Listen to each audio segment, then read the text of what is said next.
আব্বাস ভাই, নূরের উপর হামলা হয়েছে, এরপর লুৎফর ভাইয়ের উপর হামলা হয়েছে, ফেসিবাদ বিরোধী আন্দোলনে সক্রিয় থাকা শীর্ষ নেতাদের উপর একের পর এক হামলা হচ্ছে, এইটাকে কিভাবে দেখছেন? এই কথাটা আমি কিছুদিন আগে শুনেছিলাম যে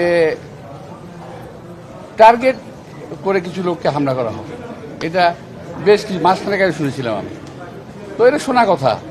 তো এখন যেটা দেখছি যে এই যে কয়েকটা হামলা হয়ে গেল, এই হামলাগুলো কিন্তু সেটারই একটা লুৎফর সাহেবকে মারা হয়েছে, জাকপা সভাপতির উপর মারা হয়েছে, আমি তার তীব্র নিন্দা করছি। কিন্তু এই হামলাগুলো সরকারকে এখন দেখা দরকার করতে হচ্ছে। যদি না হয় আমরা বুঝবো যে সরকার বোধহয় ধরে রাখতে পারছে না, তাদের কমান্ড ধরে রাখতে পারছে না।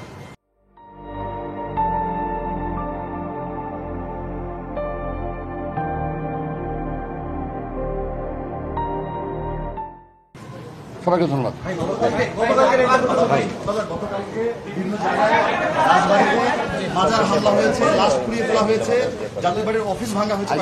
আমি বলি, আমি শোনেন, এটা সাবজেক্ট না, আমি লোকে দেখতে আসছি, এটা সাবজেক্ট।